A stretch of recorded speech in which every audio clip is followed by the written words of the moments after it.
It still gives me chills when I think about it. Everything's burning on fire. I heard the voice of Satan say, sacrifice one of these people's lives to save your own. Like, he's shooting these needles in his arm. Ooh. He was chained to his sin, and his sin was killing him. My testimony starts before I was even born. My mom had 2 to 3 miscarriages before me, and I think 1 to 2 after me. She had some kind of diagnosis where like her blood was too thick, and so she would take shots in her stomach every single day around the clock just so I could be here. So by the grace of God, I'm here. So fast forward, I would say from the ages of 5 to 8, I grew up in the church. I was actually in my family choir. I had my own lead song, and I really loved to sing, draw, do kiddie things, just like any other normal kid. But because my mom unfortunately had those miscarriages, I noticed that I would start to feel a lot of lonely emotions.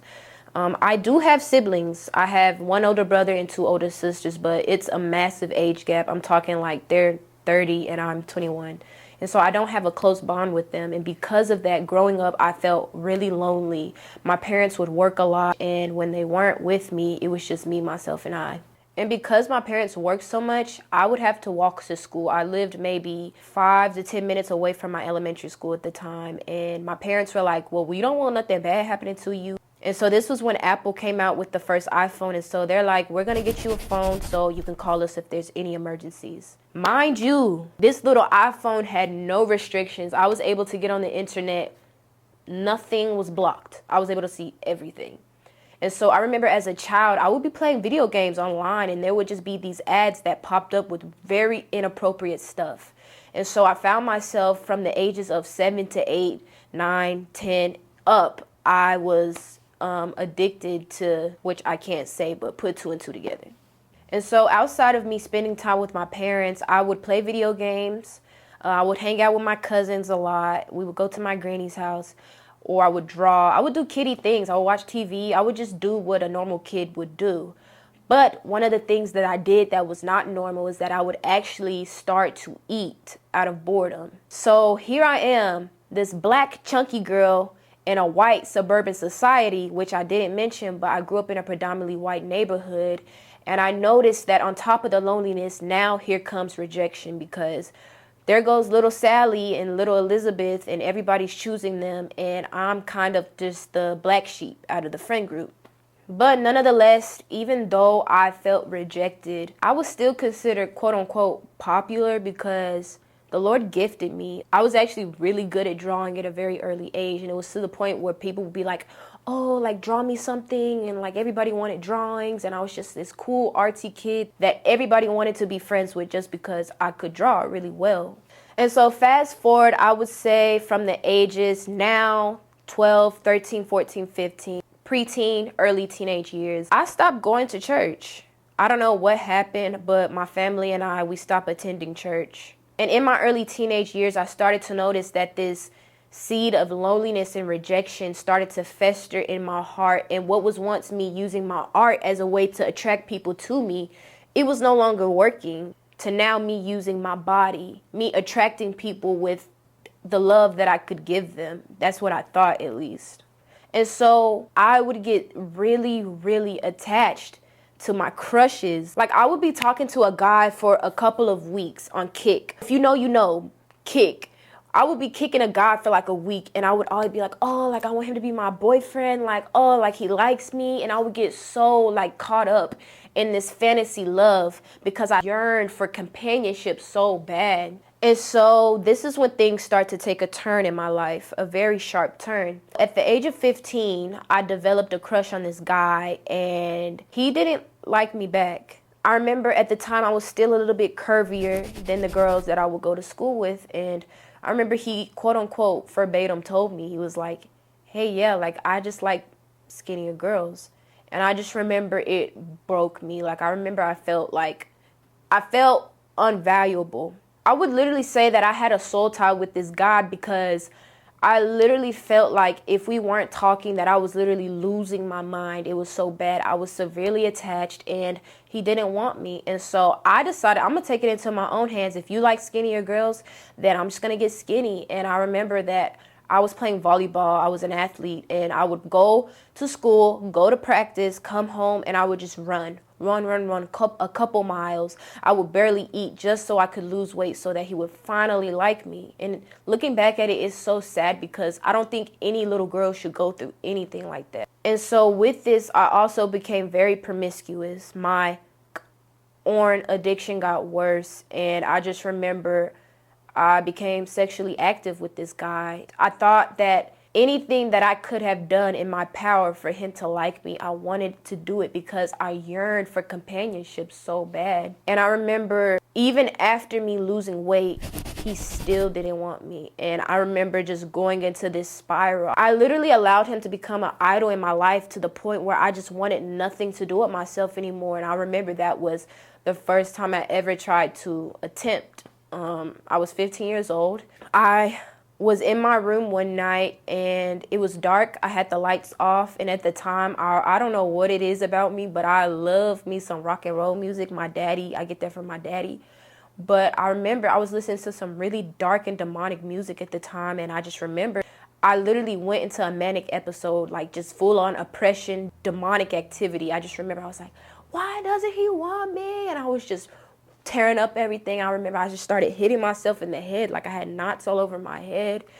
And I just remember I attempted. I took a lot of stuff that I should not have, and it led me to being hospitalized. So after that, my parents, I love my parents so much. They literally did everything they could to get me back on my feet. I remember they were like, oh, we're going to get you a little puppy, and they don't even like dogs. I remember it was just, they were trying their best to help the little girl. So time goes on, and I completely transfer schools. And it wasn't because of that situation, but my parents decided they wanted to move in a more rural area. So I am at a new school. Yay, I'm thinking fresh start. Everything's going to be brand new until it happens again. The same cycle of attachment. I got attached to another guy, and the same thing happened. I remember I would just do things with him because I thought he would like me. I thought that maybe if I do what pleases him, he would want to be my boyfriend. And looking back at it, y'all, it was so naive of me because I was allowing the enemy to use that seed of loneliness and rejection against me. And so at this time, I just remember I started rebelling. Talking about I was getting tattoos and piercings at the age of 16, 17. I was going to parties. I was a klepto. If you know what that is. And I was just rebelling. And so at this point, I still was doing the same thing with the same guy up until my senior year of high school. And mind you guys, I was still not wanting to be here. I was still depressed. I was severely anxious, and I remember it was time to go to college, and I'm like, okay, well, I'm ready to go to college, fresh start again. Here we go. So I go to Prairie View A&M University, and I kid you not, y'all, as soon as I get to college, I get sucked into the fast life. I'm talking what was me just partying, smoking, drinking. Now it's nightlife, hookups, just really bizarre stuff. I was doing hookah, I was getting tattoos, just whatever. I was going crazy, and I was still promiscuous. I was sexually active. I pretty much was operating out of a Jezebel spirit. And so over time, I started to realize that this fresh start was no longer fulfilling me because I started to realize that the darkness got way darker. What was me just going through, what I went through as a teenager, it just got 10 times darker. The feelings of depression and loneliness started to creep back in. And the people that I was hanging out with at the time, I did not feel connected to. So I genuinely was just out there living my own life. I didn't have my parents, and I felt alone. There's this thing that my pastor, shout out to Pastor Mario, he would say this all the time, that he was low, and so he just felt like, why not go lower? And that was literally where I was at this point in my life. I was failing my classes. I had no friends. I was in this city that I know no one. I had nobody. And so I just started smoking every single day, every single night, alone in my dorm room. And this opened up the door of social anxiety and paranoia in my life because when I would smoke, I would hear voices a lot. And I could even briefly share this experience I had. I remember I went to the club with some of my homegirls, and I literally had an out-of-body experience. And I think that when it comes to psychedelics, that is different for everybody. But for me personally, whenever I would smoke, I would get insanely high to the point where it felt like I couldn't control my soul. And so at this club, I smoked with some people I didn't know, and I just remember that. And let me backtrack. The Word of God does said that we don't wrestle against flesh and blood, but principalities and dark forces in the unseen realms. And so I was telepathically hearing from the people around me, not from their own voice, but it was spirits, and they were mocking me because I was literally paralyzed in the club. I couldn't move. I was just having an out-of-body experience, and so that was very traumatizing for me. And so I like to smoke, but I didn't like to do it with people because I was afraid of things like that happening. I was afraid of being perceived. I was afraid of hearing voices and demonic spirits. And so this led to a really, really dark paranoia, just afraid to be around people, afraid to connect with people, to the point where it would be hard for me to make eye contact because I was just paranoid. And so at this time, I start going crazy with the tattoos. I'm talking, I got tattoos everywhere now. I just went crazy with piercings and tattoos, and I can't even tell you who I was. At this time, my parents were like, just come back home. Like, things obviously aren't looking good for you. Just come back home. So that's what I did. I went back home for winter break. I'm like 18 at the time still, until there was this guy that DM'd me, and he went to the college that I went to, and he was like, I really want to get to know you. If you would let me take you out. And I just remember we started talking. And me still being green and naive, I'm like, oh, like, he likes me. Finally, someone loves me. So I went back to college for him. Well, I didn't go back to college, but I went to Houston to live with him. I thought, finally, this is all I could have ever wanted. I got the love, like our relationship was all perfect. We were hanging out every single day.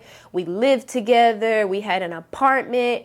Talking at one point, we almost got a dog, until I started to realize the thing that I wanted my entire life was no longer filling the void. That same feeling of loneliness and rejection started to creep back once again. And so since our relationship lasted so long, now we're reaching fall season of school for the next year. And so me not actually being in college, just being there with him, I decided I'm not going back to school. I literally don't know what I'm doing with my life. I don't want to waste money. I don't want to waste time. I just need to stay back until I can figure it out. So he goes back to school the fall semester, and I stay home. Now I find myself working and smoking every single night, missing him and just wanting to be with him. So now at this point, I'm like, girl, you did all that this entire time throughout your entire life. You got what you wanted. Now what? Like, what do I do with my life? I dropped out of college. I don't have anything lined up. I don't know what I like to do. I don't know. I spent my entire life fixated on this spirit of loneliness and rejection. It literally sucked the life out of my teenage and my youth. Now what do I do? And so I find myself starting to seek the purpose of life.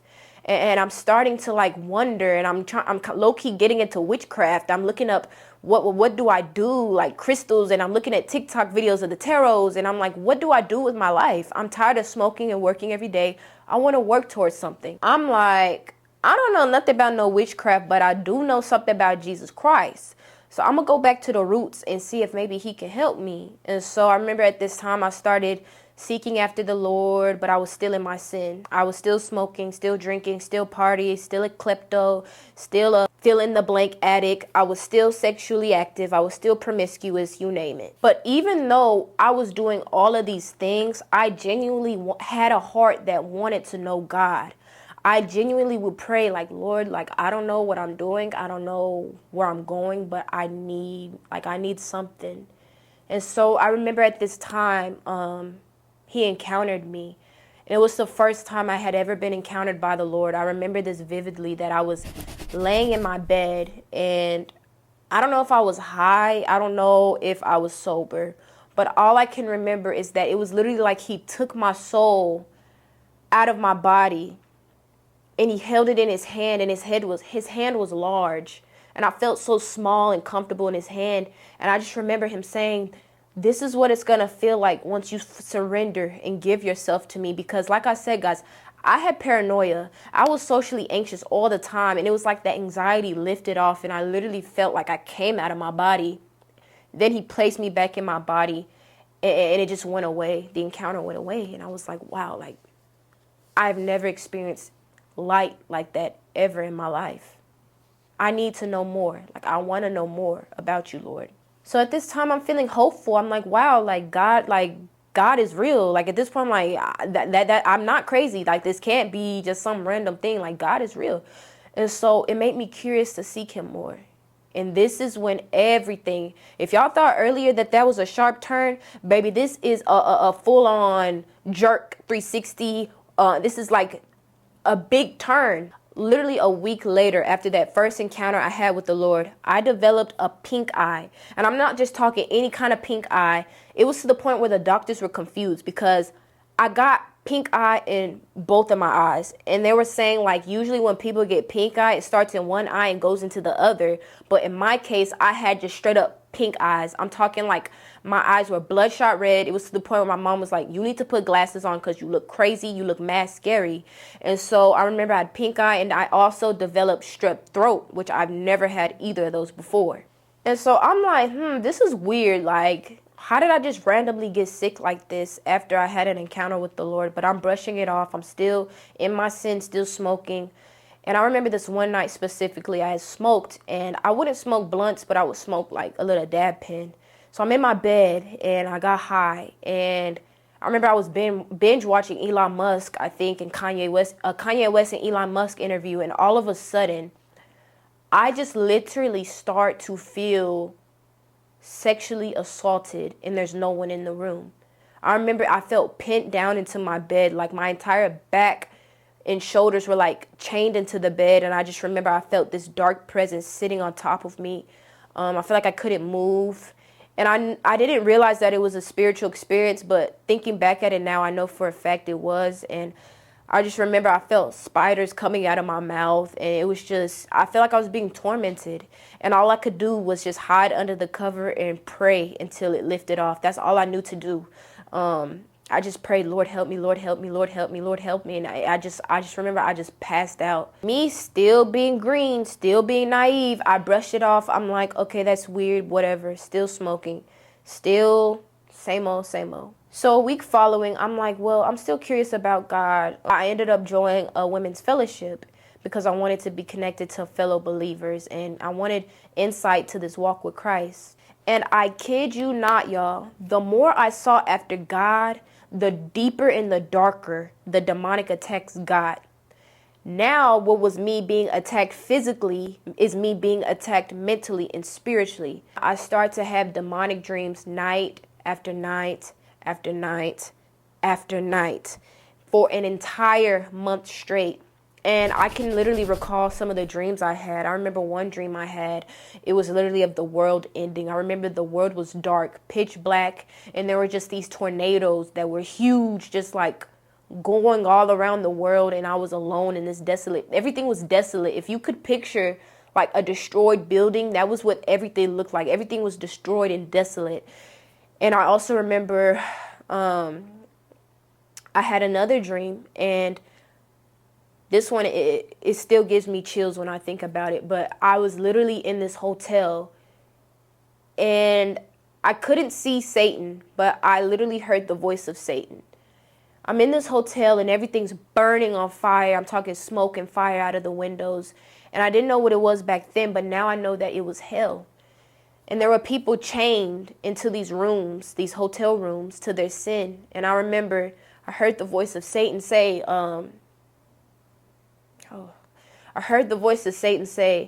sacrifice one of these people's lives to save your own. And me being afraid, I'm like, what do I do? And so I'm running frantically through this burning hotel that looked like hell. I'm like, okay, I pick her. And the voice of Satan goes, she's too skinny. She didn't eat enough for the day.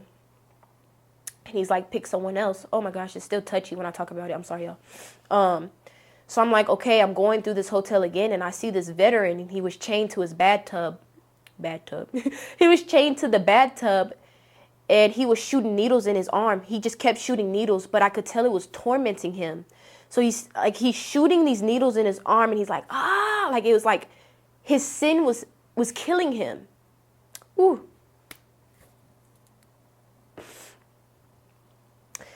He was chained to his sin, and his sin was killing him. And I remember saying, okay, I choose that person. And I just remember I woke up in a cold sweat in my bed, and it was just really, really vivid dreams like that, night after night after night. I remember there was another dream I had. Let me lock in, y'all. Sorry, sorry.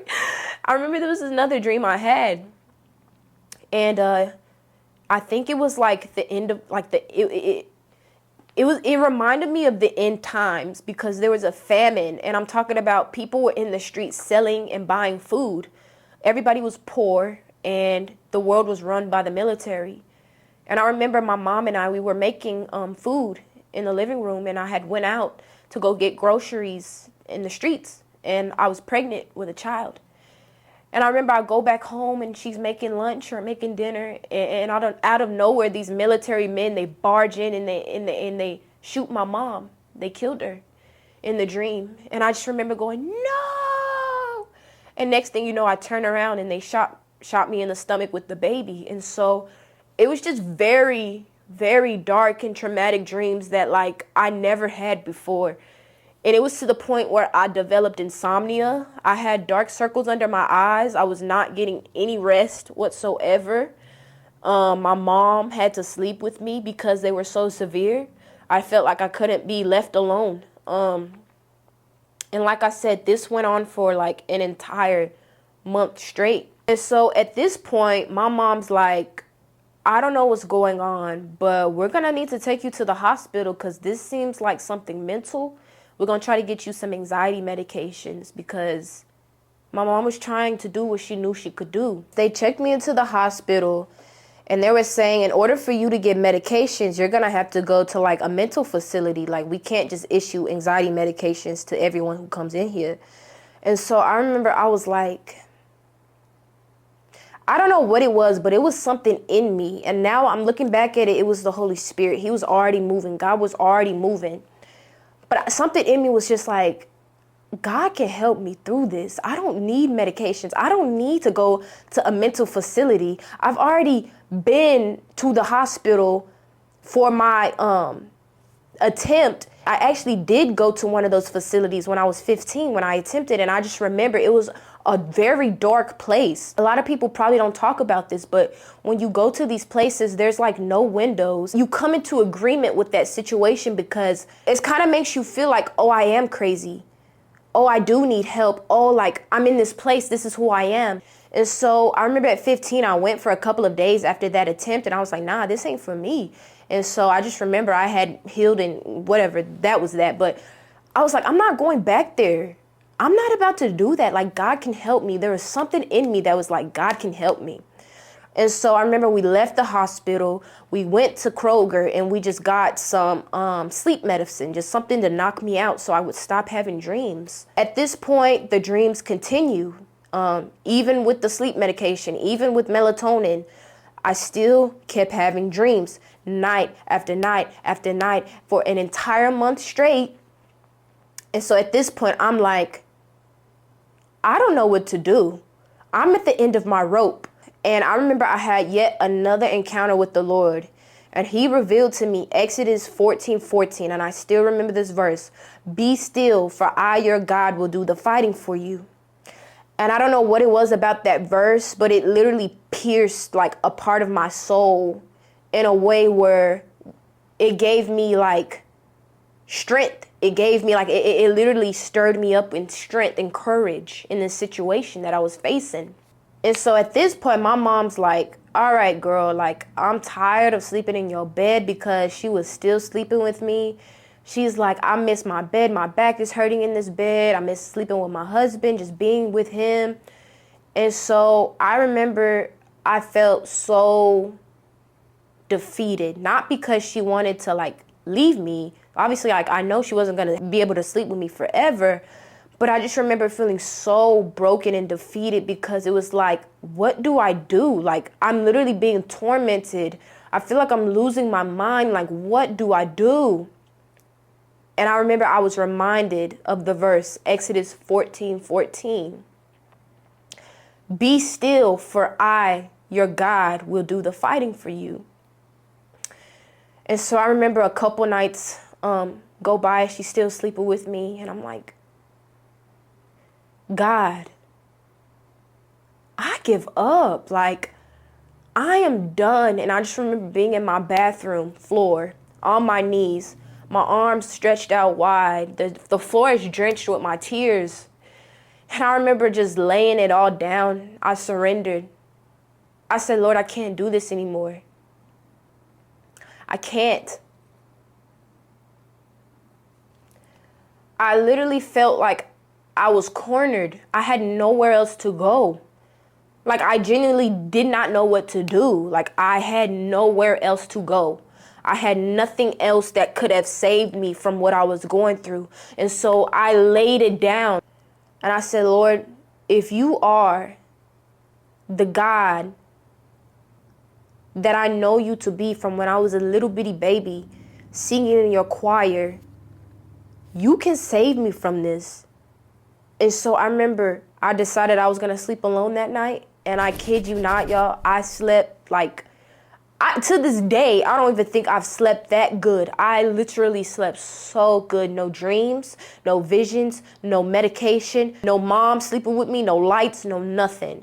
And that was the night that I was on fire for the Lord. And I just remember I just felt so alive. The next day, I seen the world with so much color because I was working warehouse at the time. And I literally remember the next day I went to work, I was like, oh my gosh, like, I've been missing out on this. Y'all, the grass is so much greener on this side. Like, when they say the grass is greener, the grass is literally greener on this side with Christ. Like, literally the sky was blue. The sunrise looked like incredible. I'm talking every single thing changed for me at that point. And now I have been saved for 2 whole years by the grace of God. It was a lot to go through. And I'm not going to sit here and tell you that having faith in Jesus is like peaches and cream. Like, it's not easy. Like, you literally have to die to yourself daily. One of the things that I love the most about this relationship that I have with the Lord is the peace that comes with it. I love the King of Peace. I love Jesus. And that's one of the things that I hold dear to my heart the most. Peace. A peace of mind, a peace of heart, and a peace of soul. He gives love, joy, peace to those who diligently seek him. And I diligently sought the Lord. I needed him, and he came in my time of need. And so I just really wanted to share this testimony in detail for anyone who may be struggling with some of the things I struggled with, because I can let you know right now, I no longer feel depressed. I no longer am sexually promiscuous or sexually active. I don't indulge in inappropriate content anymore. I have been set free for like 2 whole years now, and it's like the most freeing feeling because there's so much shame that comes with that stuff, and you don't even realize you're taking that shame on until the damage is done. There was so much shame in me continuously giving my body out of being naive and green. Like, I genuinely thought that what I was doing was okay. I thought it was good. I thought like, oh, like I'm doing this because I'll finally be loved. But that's just the way that Satan works. He's a deceiver. He's a liar. He wants to do anything in his power to get you into a dark pit so that you can't get out of it. And that's exactly where I was heading with my life. And I just thank God that he came and got me, because had he not, I don't know where I would be today. Yeah, once again, I don't smoke, I don't drink, and a lot of people in the world may see that as, oh, like, you're boring, you're lame. No, like, if you know how damaging weed is, you would stay away from it.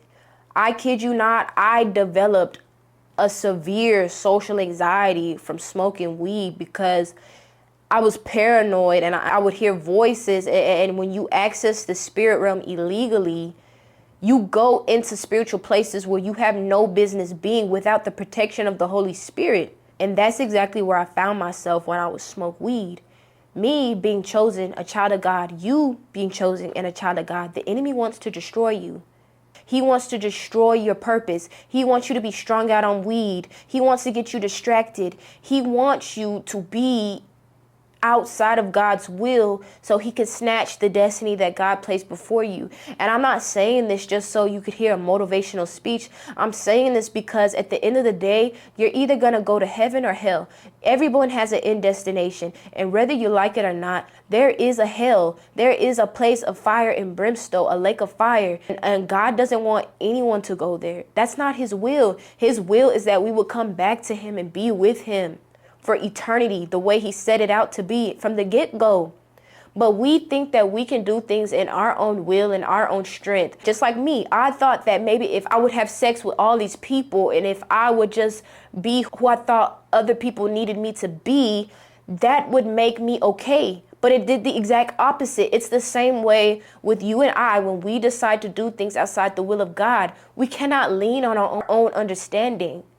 God has the perfect will in store for all of our lives. And at the end of the day, his will is for us to not perish, but to be with him for eternity. And so that's why it was important for me to come on here and share my testimony with you guys in such depth and detail, because I know that there are some people listening right now that may have gone through or are still going through the things I went through, that are still bound to the shackles of fornication, that are still bound to weed and drugs and all kinds of things. And the Lord is speaking through me to you right now and is letting you know that there's another way. It's him. He is the way. You don't have to go to drugs to fill the void. You don't have to be in a relationship in order to feel that peace, that joy you've been longing for. You don't have to do that. And a lot of people don't even acknowledge that they're in pain. Some people deal with pride so bad to the point where they will just ignore their pain and mask it with even more darkness. And it only just makes the pit hole even deeper. You have a purpose. The Lord wants a relationship with you. I'm so blessed to be here to share this with you guys. And I just pray that this touches your heart and touches your mind, and that you would know that there's no such thing as being too young to serve the Lord. I've been mocked. I've been criticized. I have been perceived as someone who's churchy. I've been through it all, but I can assure you the peace that comes with having a relationship with the Lord, it surpasses anything. Like, I don't think that I want anything else in this life. Like, I know that I'm going to return to dust. We came from dust. We're going to return to dust. Why do you think that when someone dies, you put their casket into the dust? We return to dust. And so while you still have breath in your lungs, you do not want to die knowing that you did not fulfill the assignment that God has placed on your life to serve and to give him the glory. That's my testimony, you guys. I really hope it blessed you. I'm just going to say an exiting prayer. Lord, I just thank you for what you've done. I thank you for what you continue to do, Lord. And I just pray that you would bless them with this revelation of having a relationship with you, Father, that it's not about religion. It's not about just doing things religiously, but it's about just really having a relationship with you, Lord, and considering you and remembering you in all that we do, because your will is the best for us, Lord. And I just thank you and ask that you would fill everyone watching this with the Holy Spirit. In Jesus' almighty name, amen and amen. Bye, you guys.